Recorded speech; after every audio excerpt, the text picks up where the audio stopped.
Continue here in chapter 8. And this is kind of a long group of chapters for Gideon. I think the only other really long one is when we get to Samson.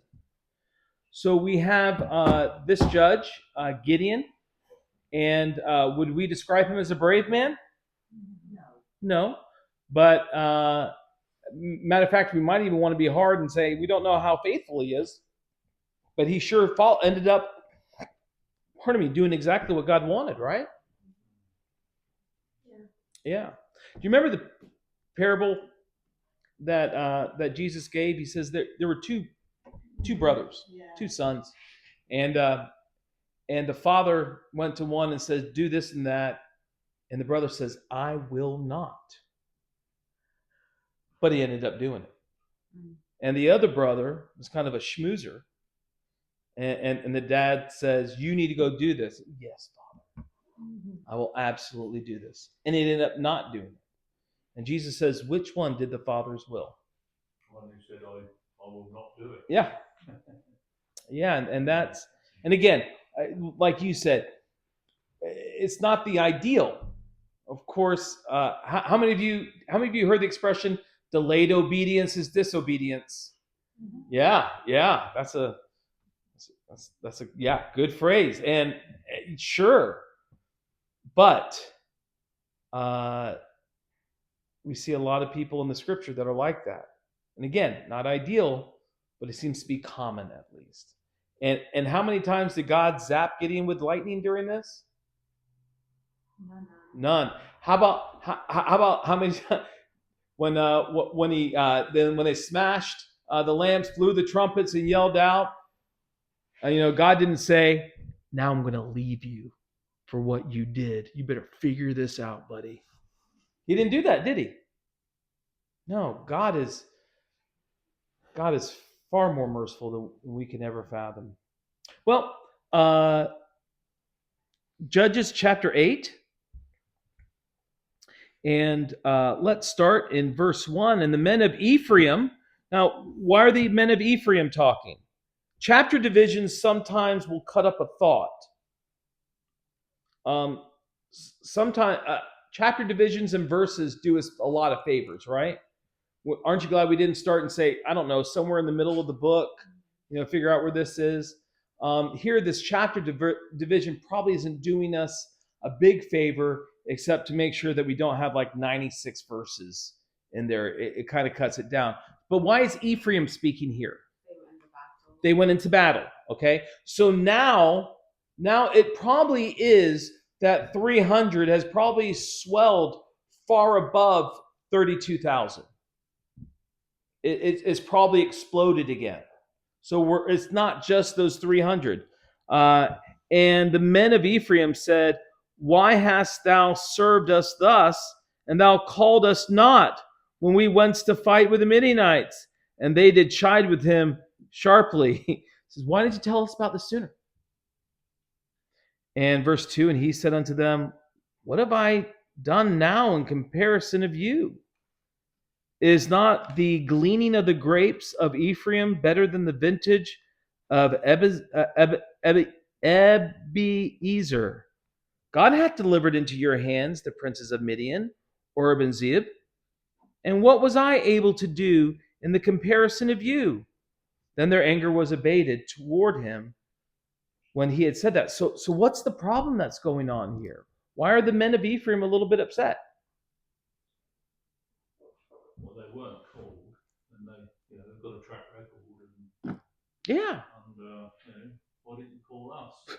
We are the guys you call. Yeah, we look at our Mm-hmm. And there's a good answer. So sometimes the greatest blessing of when you're in need is don't let anybody know. I mean, imagine this. Imagine if my money ran out and I went without food for 3 days. Okay? How many of you would be annoyed that I didn't let you guys know? Right? Okay. But there are honestly times in my life that I'm like, all right, God, if you called me, by the way, I ate a wonderful curry meal, a great balti that I made myself. All right, so I'm doing great. But there are times that when things are really tough, really terrible, uh, I will fight reaching out. Not because I'm ashamed, not because you can't, not because there's a lack of love, but because I'm like, all right, God, now's a chance to really trust you. And there's nothing wrong in, if that situation was going on, to reach out to a friend. There's nothing wrong with that. It's just in my mind, I always think, God, how can I trust you? I want to see you work. And here with Ephraim, he said, why don't you call us? We've been tried. And I think Gideon's like, yeah, God would have sent you guys home anyways. Right? Apparently, God knew behind the scenes that Ephraim didn't need to be in that fight because they needed to know that God can do something above what they could do. And then he kind of schmoozes with them. Diplomacy. Yeah, right. Really good diplomacy. He's like, oh, the gleaming grapes of Ephraim. You're it's so great than the vintage of the. Oh, and they're like, okay, all right, we're not mad anymore. It's like when a husband figures out that secret phrase to stop his wife from getting at him. Colin, has that ever happened to you where you're about to get strung? I know not with this kind, sweet wife, but when she comes in, why is the thermostat set on 12? Oh, but when the car pulls up. and then you go, It's on 20. baby, I just wanted us to keep warm together. And she'll go, oh, you're smooth. Okay. Right? As the, verse 4, and Gideon came to Jordan and passed over, he and the 300 that were with him. Faint. What does that word faint mean? Hungry, is it? Yeah, exhausted, weary. Yet still pursuing. They're tired. And he said unto the men as sucketh, give, I pray you, loaves of bread unto the people that follow me, for they be faint, and I am pursuing after Zebah and Zalmunna, kings of Midian. So I think what he's saying is reasonable. Hey guys, we need some food. We're battling. We're still pursuing. We're tired and we're exhausted. And the princes of Succoth said, are the hands of Zebah and Zalmunna now in thine hand, that we should give bread unto thine army? What are they worried about? Well, they're worried about if they help them and then find that these two aren't in their hands, they're going to come for them. Right. They're like, look, I get you're pursuing them, but if we give you food, it's our necks on the line. No, thank you. I'd rather not. There was a little old battle in American history in a place called Yorktown. Anybody ever hear of Yorktown? That's where the colonists throttled the British and won the war for independence. I'm half and half. It's okay. I see both sides. And the funny thing is it seemed like as the tide had turned, more nations went to the Americans and said, "Hey, we want to be on your side." Not when they really needed all the strength and all the power. That's why aren't so many people worried about helping out the Ukraine. Well, yeah, if we help you out, but you don't win, Russia's going to be mad at us, and there's going to be reprisals. We don't like that. And so usually aid doesn't come when you need it. Aid comes, when it's all settled, and that's what happened at Yorktown. The French Navy kind of cut off any retreat from Cornwallis, and they won. How do you feel about that, Jude? Moving on. Okay. But yeah, that's their problem. They're like, we'd love to, but we don't know who's going to win this. And Gideon said, therefore, when the Lord has delivered Zebah and Zalmunna into mine hands, I will tear your flesh with the thorns of the wilderness and the briars. It's like, I am going to whip you when I get back. And he went up thence to Penuel and spake unto them likewise. He says, hey, I got some hungry people. You guys are in the line. Please give us some food. And the men of Penuel answered him as the men of Succoth had answered him. Now, these are men that are answering. Wouldn't it be great if the men said, yeah, take what you need and we'll come with you. We'll increase the odds. No, they're refusing to take a side. And that's why Gideon says, and he spake again unto the men of Penuel, when I come again in peace, I'm going to break down this tower. He's not taking this slight easy. Now, Zebah and Zalmunna were in Karkor. I'm slaughtering these names, by the way. And their hosts were with them, about 15,000 men. All that were left of the hosts of the children of the east, and there fell 120,000 men that drew sword. Now think about this. There was 15,000 men left, and 12,000 died. How many's remaining? 3,000. How many men does Gideon still have with him? 300. Pretty. Hey. Yeah, only 10 each. No problem. And when Gideon went up by the way of them that dwelt in tents on the east of Nobah and Jogbehah, and smote the host, and the host was secure. And when Zebah and Zalmunna fled, he pursued after them, and took the two kings of Midian, Zebah and Zalmunna, and discomfited all the host. Discomfited, to make afraid, to startle, to terrify, to quake like a mountain. And so these little 300 and Gideon, oh mighty man of valor, mighty man of bravery, he's now pursuing and he's winning, and now he's winning with just those 300 men. And they're fighting. They're having to fight this. And they do. Now they don't care about numbers. Right? Yeah, they're too busy doing a job. And Gideon, the son of Joash, returned from battle before the sun was up.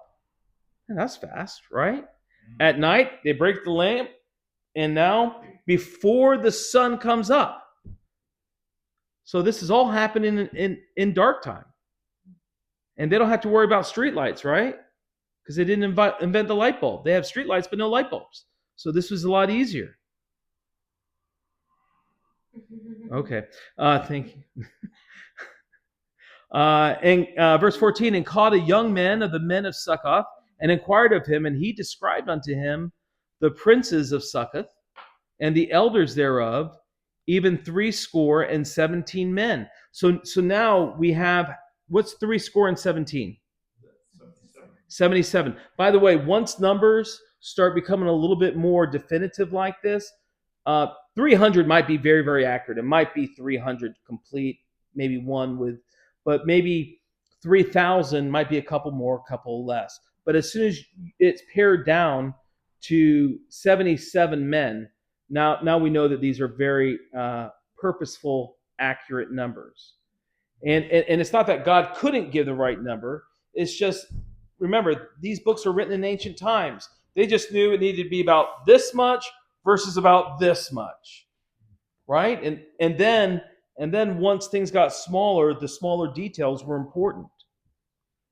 And he came unto the men of Succoth and said, Behold, Zebah and Zalmunna, with whom ye did upbraid me, saying, Are the hands of Zebah and Zalmunna now in thine hand?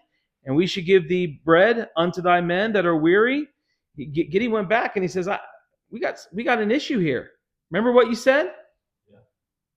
So he's coming back for him. Yeah. And he says, I'm here.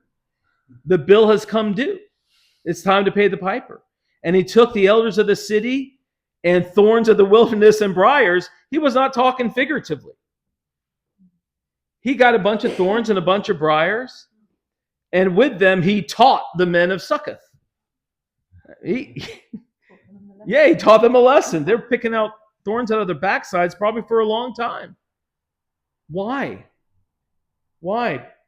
This is something important. It's a lot of times you're going to step out on faith. Then the people around you, not the enemies, but those that are supposed to be your friends, crush you. Martin Luther King Jr.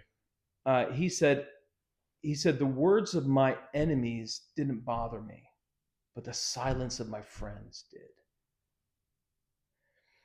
And this was what is the purpose of Gideon fighting the Midianites? What's the purpose? Get them out of bondage. The men of Penuel and the men of Succoth, they're going to benefit from this. They should be excited about this. They should see, hey, redemption's here. But they didn't. So not only are the Midianites and the Amalekites and the men of the East, not only are they having to be taught a lesson, but these guys are too. And it's a tough lesson. And verse 17, and he beat down the tower of Penuel and slew the men of the city. And when he said unto Zebah and Zalmunna, what manner of men were they whom ye slew in Tabor? And they answered, as thou art, so were they. Each one resembled the children of a king. And he said, they were my brethren, even the sons of my mother, as the Lord liveth. If ye had saved them alive, I would not slay you. And he said unto Jether, his firstborn, up and slay them. But the youth drew not his sword, for he feared, because he was yet a youth. So again, this is a really rough thing about war. There's lessons being taught here. I want to teach you a World War II lesson. When Germany surrendered, do you think all the Germans said, okay, we're all good? No. There was a group of Germans known as werewolves. And even though Germany had officially surrendered, they did little acts of terrorism all over the place. And so Allied forces, and I guarantee you didn't learn this at school, Allied forces, when they caught them, hung them and let their bodies rot for weeks and upon weeks.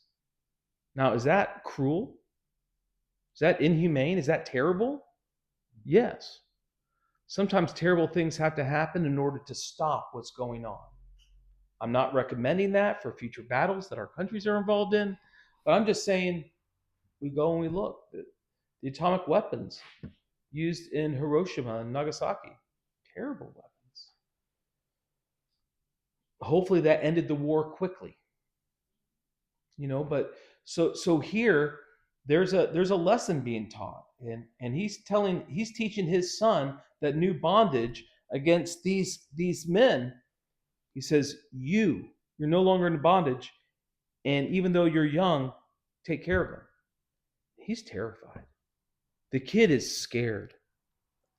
And in verse 21, Zebah and Zemullah said, rise thou and fall upon us, for as the man is, so is his strength.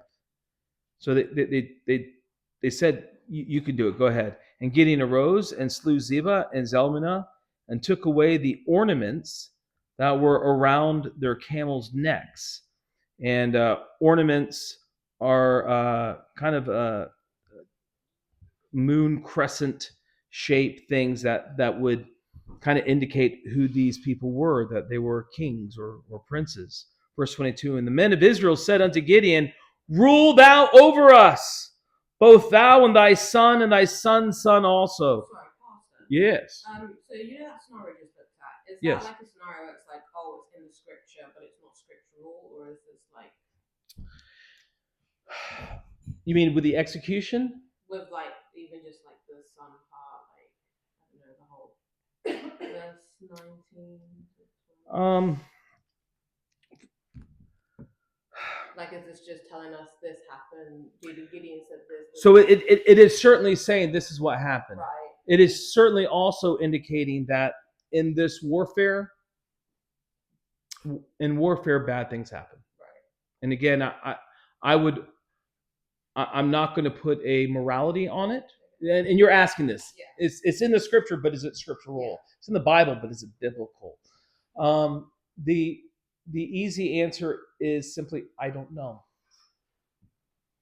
But apparently the boots on the ground thought it was. It was necessary. Now, however, you're bringing up a really good point, because we're now going to see with Gideon and those after him, we're seeing the morality even among the judges begin to dip. Okay, we're really. We had probably Deborah and Barak was like the high, and now it's go. Because remember, we're still going to deal with Samson, God's judge. God's judge. Look, go to Hebrews chapter 11.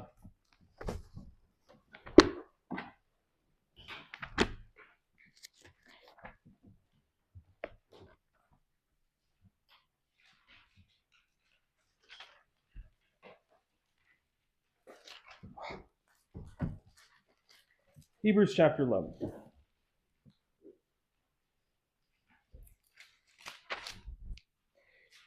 In the beginning chapter it says, by faith Abraham did this. Abraham, good guy? Yep. Yeah. By faith Noah. Yeah. By faith Isaac blessed Jacob. Amen. By faith Moses. Yeah. And so look at verse 32.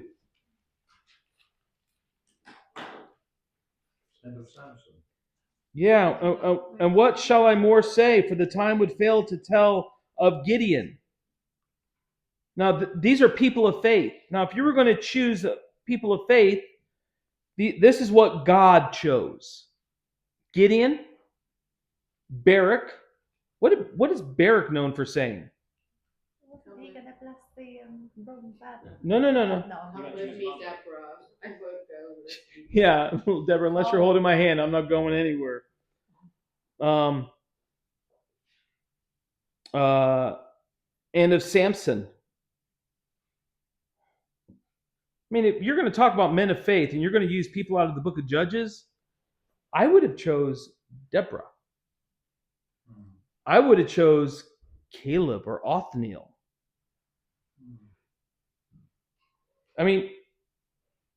Verse 31, by faith the harlot Rahab. Lord, could you have left out that beginning bit, please? No, But- that's good though, isn't it? Because that shows that who God can use and what a change Yes. can bring in somebody. Yes. Yeah, and of Jephthah, of David. I think we think about David and Goliath, and then the rest that goes south. There is the upside, isn't there? As he says, Yeah. there's a kind of encouragement in a sense that we're not all Daniel, Joseph. Right. Daniel's not even mentioned. No, he's not in this. Yeah. You would think God's trying to teach us about faith. Let's choose great men, like this and this. That. He doesn't use those. He doesn't talk about those. He talks about the people that have some real issues. Right? Why? Because he's dealing with people that have some real issues. And your issues do not preclude you from trusting God. Right? I love the expression, before he called you, God already understood that you'd be stupid. Isn't that good? Sally Ann's like, that's good stuff right there. Yeah. Now, verse 22, then the men of Israel said unto Gideon, rule thou over us, both thou and thy son's son also, for thou hast delivered us from the hand of Midian. What did they want? Kind of wanting to make him king now. Mm-hmm. So, yeah. Yeah. Pretty much. We want you to be king. And Gideon said unto them, I will not rule over you, neither shall my son rule over you. The Lord shall rule over you. Right? That's what God's position had always been. Such as church with the pastor. The pastor does not rule over you. What rules over you? God, the scripture, right? Right? The judge is just there to point. Dude, right here. Right here, right? That's what a pastor's job is supposed to do. Is to direct and to counsel, but not to rule. And Gideon says, even though I'm judge, I'm not going to rule over you. And my kids aren't going to rule over you. Yahweh's going to rule over you.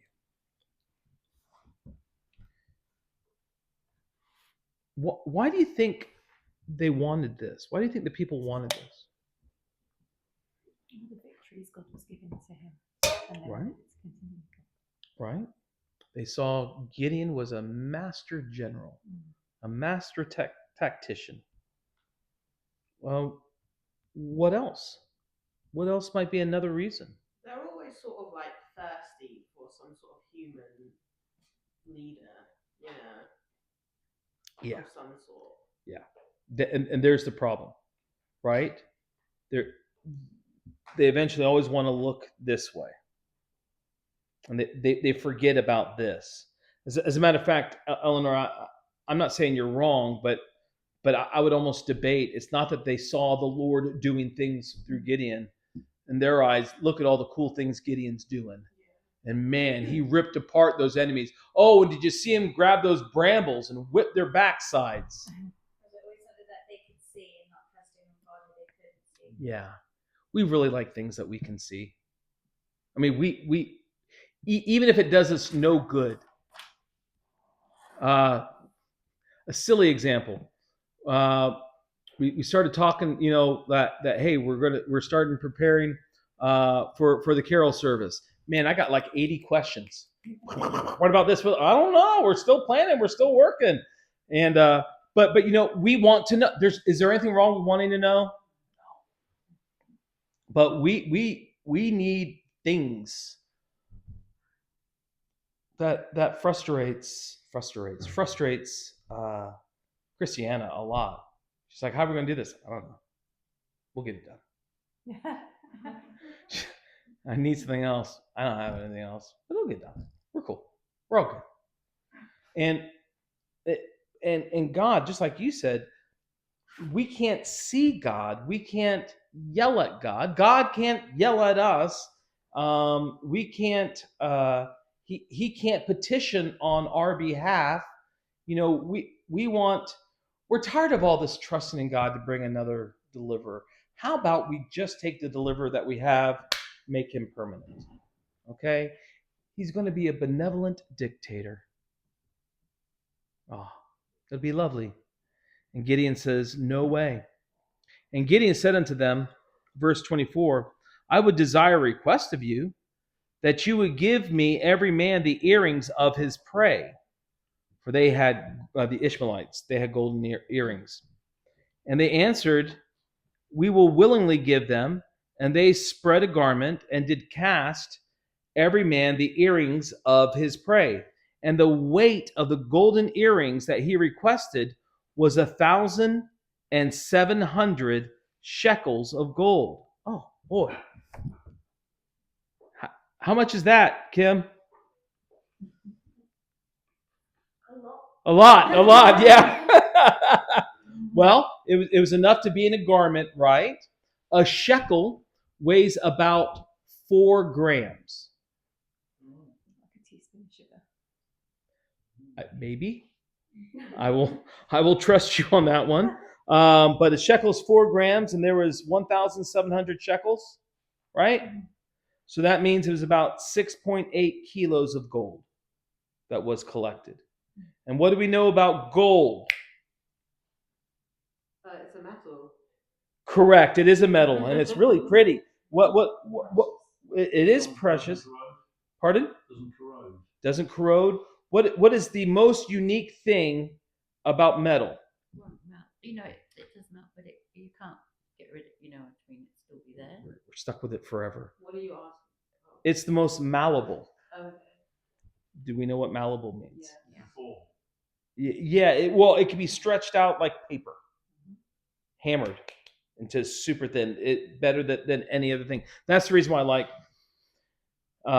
when they made the statue of gold. It probably wasn't solid gold. It was probably laid with gold. You go to any church in Rome, and you look up, and if it looks like gold, it is gold. And but it's not just chunks of gold on there. It's all stretched out and there. So he has about a little less than 7 kilos of gold. Besides ornaments and collars and purple raiment that was on the kings of Midian, and beside the chains that were about their camels' necks. He only asked for the earrings. And Gideon made an ephod. What's an ephod? Not good. We have one Bible student saying it's not good. Where? Well, there we go. And It's like a breastplate. Yeah. Who uses it? The priests. The priest. Right. Yeah, and he's not that. He is certainly not that. It's got like the 12 gems for the God. Not, well, it could, and that's absolutely how the high priest's ephod should be made, with a different gem to represent a different tribe. We just know he's making a priestly garment. And Gideon, verse 27, made an ephod, made an ephod thereof and put it in his city, even in Ophrah. And all Israel went thither a whoring after it, which thing became a snare unto Gideon and to his house. So the not good, he makes this thing out of gold with the earrings, and it eventually becomes an idol. And it is a very striking term that's being used here, that Israel and Gideon goes whoring after it. What does that strong language tell us? Why is God using such strong language here? It's idolatry? But how is that like whoring? Well, it's glorifying him. Not loving the idol. Right? What'd you say? It's glorifying, pointing to Gideon and away from the Lord. Yeah. With you. Sure, and I will even back off the lusting. Who does Israel belong to? Adultery. God. God does not like to share. Right? Right? Yeah. Are you going to share, Robert, with anybody? No. I could see Eleanor become a raging psychopath if somebody tried. Sweet Eleanor until right? No, you don't share. And it's even worse because it's not an affair. You're actually involving yourself in something that's not a genuine relationship. You're not getting anything out of it. You're getting a brief little bit of pleasure, and that's it. And so imagine this: Gideon is making the thing that he is going after, which is dumb, right? Yeah, that's really dumb. Yeah, exactly. I mean, he made it, so he knows by anybody that it's nothing special, but yet they went after it. Can you think of anything else that Israel, before this, started worshiping? Huh? The golden calf. Yeah. Aaron. Dude, Moses, when you left, all right, everybody's like, make me God. And I didn't want to do it. And I just threw this stuff in the fire and poof, a calf came out. Right? It's not my fault. And Staff. yeah, Moses' staff. That funny. Well, was that worship? I know that was put in the Ark of the Covenant, but there was a staff. Remember the brazen serpent? Yeah. That was eventually idolized and destroyed. So we see a lot of things that might have had a decent thing in the beginning, but it ended up being an anchor, causing people to go away. And again, Gideon, he heard God talk. God spoke to him. He witnessed God doing. I mean, sometimes y'all, me too. You know, if God would just speak to me, that would straighten me out. I would never stray. That didn't work well with Adam and Eve, did it?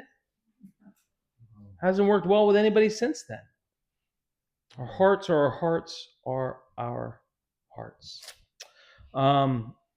Verse 28.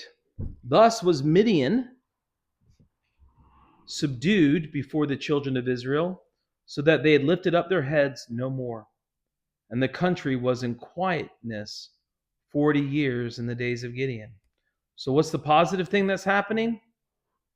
Okay. Peace. Yeah.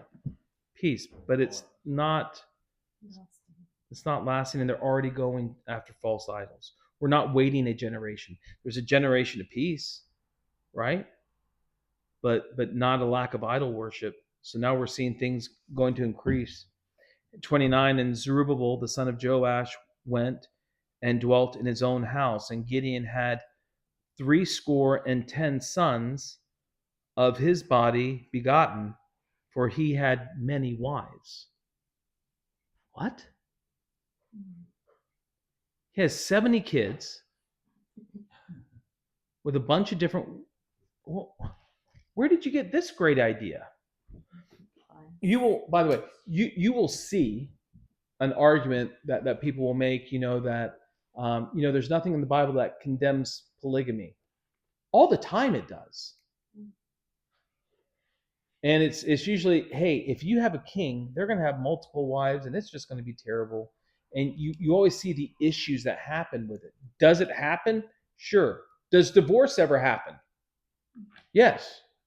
God tells us how to deal with that too. But so here, Gideon, the man of God, now is acting like just as bad as the pagans. He's worshiping something false. He's got, I don't know how many wives, but enough to have 70 sons. I'm sure there's a couple of girls between there. Oh, yeah. Yeah, right? Just the sons. Yeah, just the sons. And verse 31, and his concubine. A bunch of wives apparently wasn't good enough. He had to have a porcupine. And his concubine that was in Shechem, she also bare him a son whose name was Abimelech.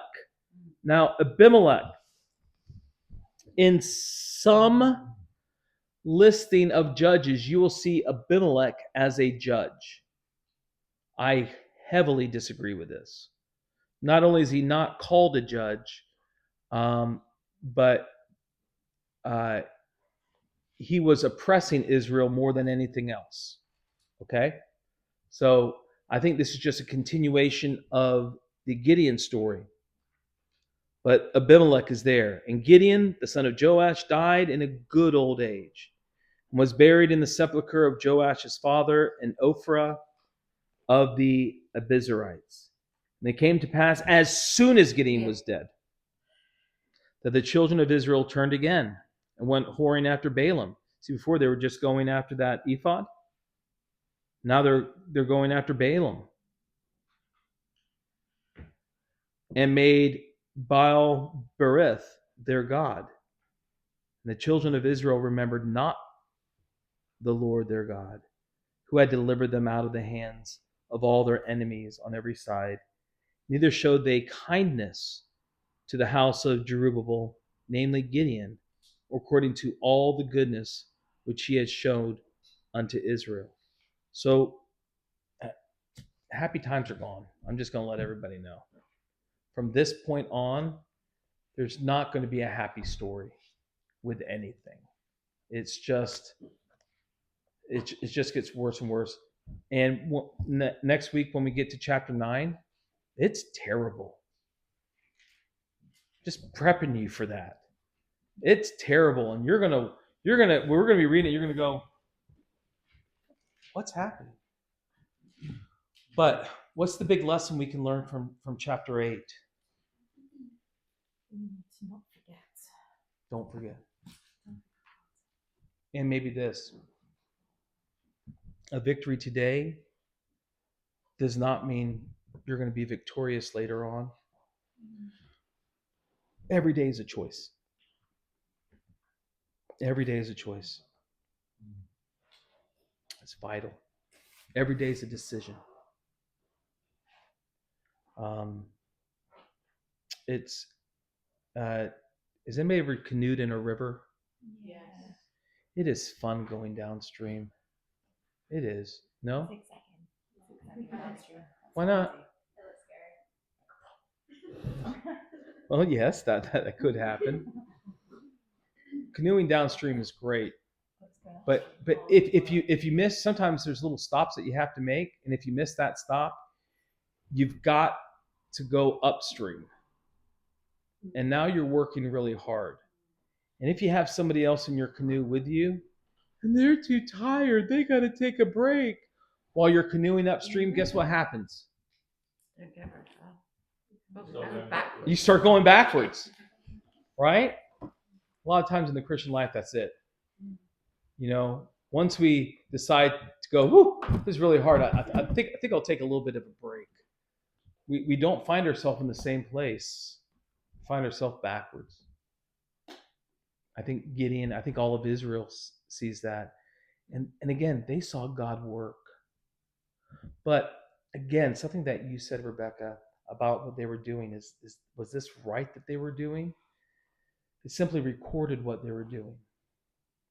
I think with the intensity that he had with those people, especially slaughtering the people of Penuel, that seems a little bit overboard to me. Yeah, I just always wonder because, like, I mean, even like the few verses down, we get to idolatry. One of the reasons we know idolatry is wrong is it's in the Ten Commandments. Yeah. You know, so is thou shalt not kill. You know, so I think so. When you get into when the kingdom divides, see, right now we're in the time of Judges. Eventually, there's going to be kings: Saul, David, Solomon, Jeroboam, and Rehoboam, and then it splits into two different kingdoms. And the northern kingdom, because they don't have the tabernacle, they don't have the temple, right? And because they're a different nation than the southern kingdom, they're not going to come down and do any sacrifices there. So guess what they do? Yeah, they make a golden calf again. And it's interesting how God responds to that. But just throughout the scripture is not a bunch of goody two shoes. It's people that are so faulty, like me, like you. And when they don't, on those down times, you know, where they've put down their shield, where they've rested, where they've, you know, so for me, one of the scariest things is when somebody says, "Man, our family is just having a really hard time. I think we're going to stay home from church for the next couple of weeks just to rest." And can a Christian do that? Sure. But I think probably church is the one place you need more than anything else. And we can make really poor decisions that seem rational. I mean, just think, how does Gideon actually get to the point where he worships something else? How does Gideon get to the point, "O mighty man of valor"? How does he get to the point where he says, "Yeah, I'm going to need about 12, 15, maybe 18, 23, 4 wives"? How do you get to that point? It's slow compromises that when you look back, you can't believe where you are now. And it's just as a pastor over the last, well, just in ministry for 3 decades, I've seen it over and over and over and over again, all the time. All right. Any other thoughts on chapter 8?